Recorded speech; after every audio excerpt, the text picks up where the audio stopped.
Hey YouTube, here's this 2010 Mercedes GLK 350 4Matic, so it's all-wheel drive. This one has 40,000 miles.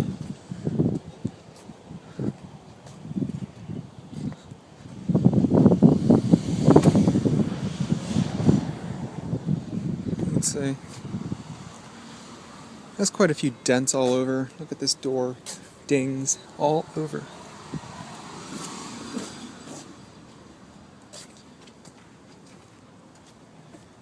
Quite a few scratches as well. This was a previous rental, so that figures. So yeah, this is the first GLK 350 I've ever done. You can see the interior. Hopefully this one starts. At least the key is here. Well, it's chained.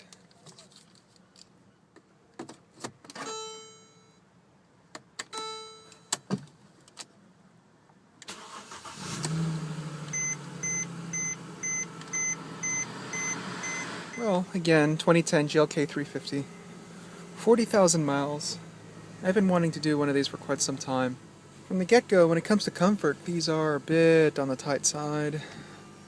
Center stack is a bit wide down here, and legroom is a bit limited. Well, obviously, this is one of the most inexpensive little crossovers you can get from Mercedes. Well, here in the US market. So, let's critique the interior of this one. You can see over the dashboard, it is padded nicely on top, even over the instrument cluster. These fake aluminum accents here.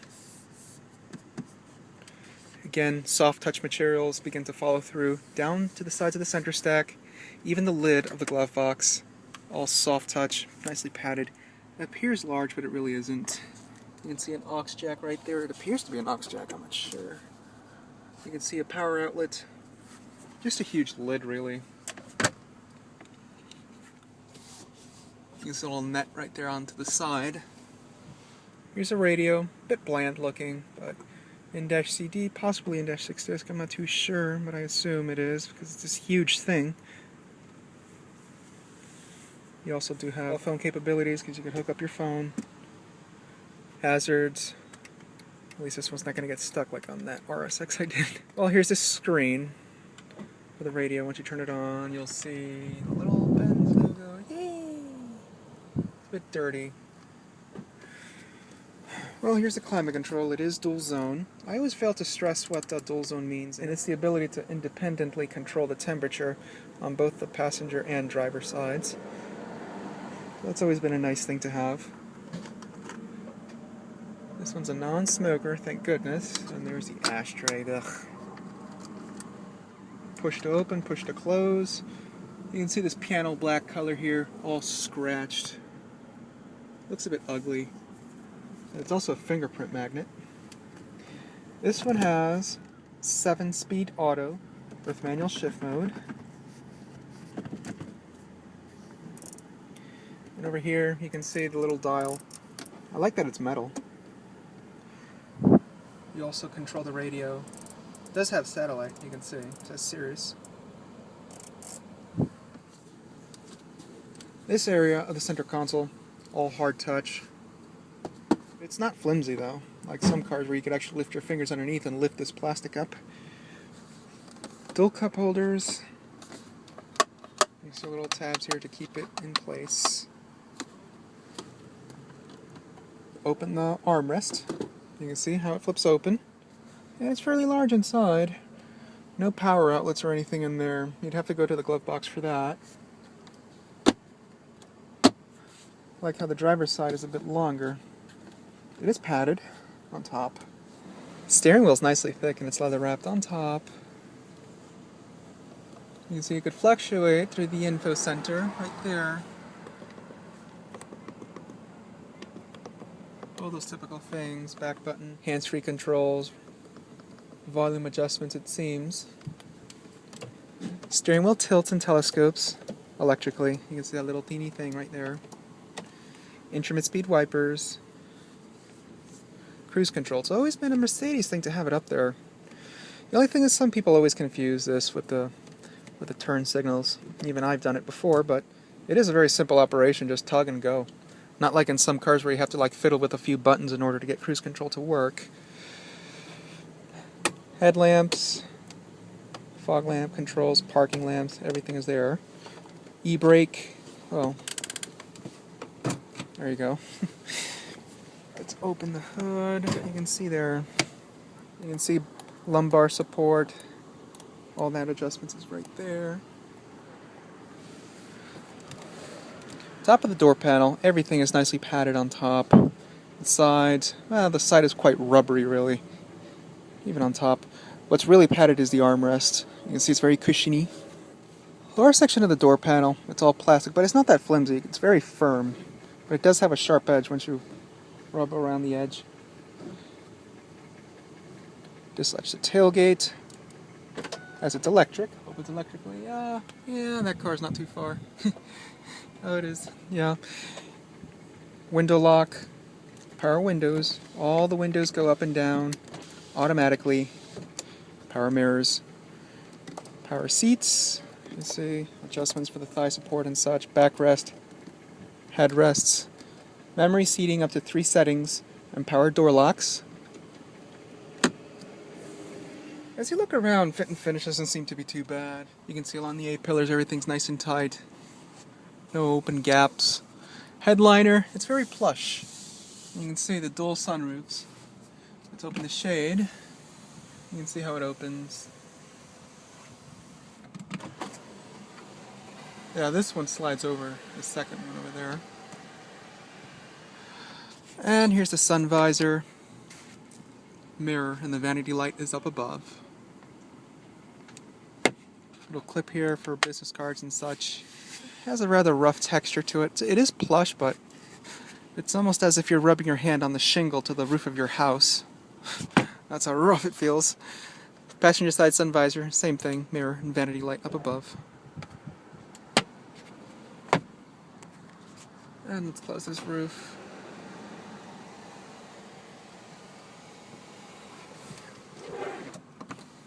Yeah, it'll go down without me holding the button. Universal garage door opener under the rearview mirror. It seems to dim as well. Oh, here's a compass, that's what it is. But yeah, it does dim. You can see a little sensor. But materials follow through into the back seat when it comes to the door panel. And this door panel looks rather bland, you can see. And again, legroom really isn't that big of a deal. It's just adequate. The seat was adjusted roughly to where I liked it.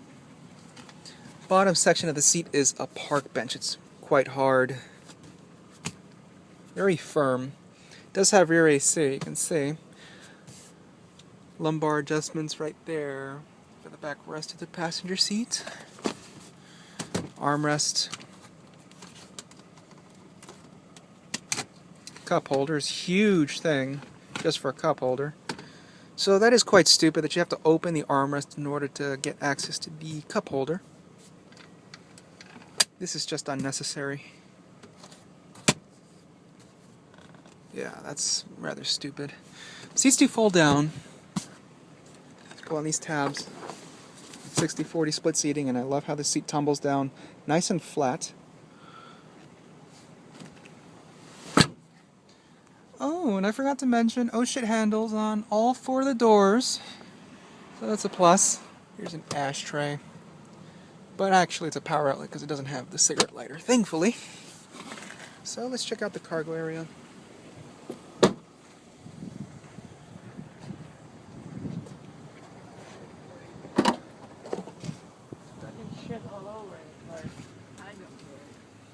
Rather narrow. Cargo area is not that big of a deal. But it is rather nice once you fold down the seats, but as is, it's not really that large. Well, this little Benz has a small ass anyway, so it is expected. Power outlets. Here's a 15-volt power outlet, so that's nice. You can plug anything in. Let's see what's in here. Nothing. Hopefully the spare's under here. Yep, here's your spare. It's inflatable too. It seems like the tools are under here. You can see the little picture right there. Cargo light. So yeah, not very much to describe back here. And again, this tailgate does close down electrically. Just push on this button right there.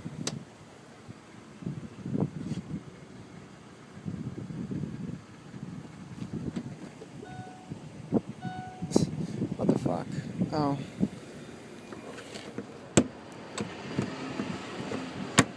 Get in there, damn you. There, I closed it by hand for some reason, didn't want to shut on me.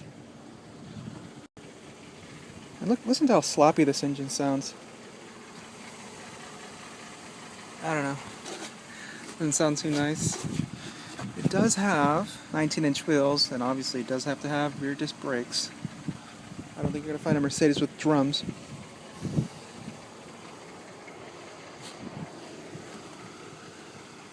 can see it has its fogs. And Mercedes familiar, 3.5 liter V6, dual overhead cam V6. Also not really known as the biggest powerhouse, but it's just adequate enough just to move this thing. Everything's all covered up.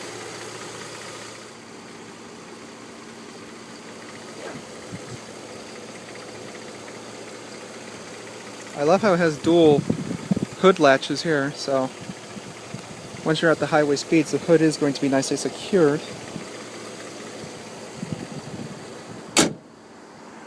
You can see how solid it sounded when it shut. It didn't flap around or anything. So let's get to revving this one.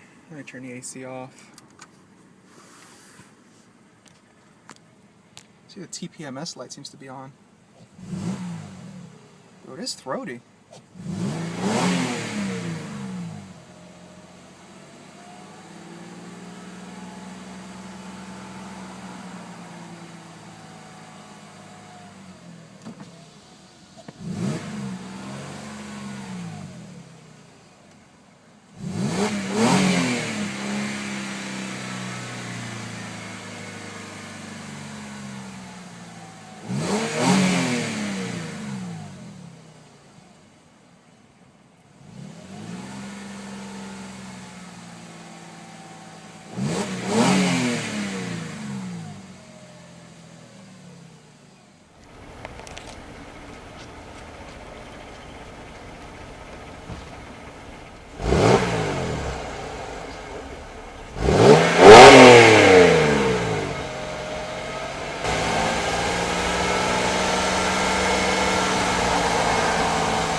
So that's the 2010 Mercedes GLK 350.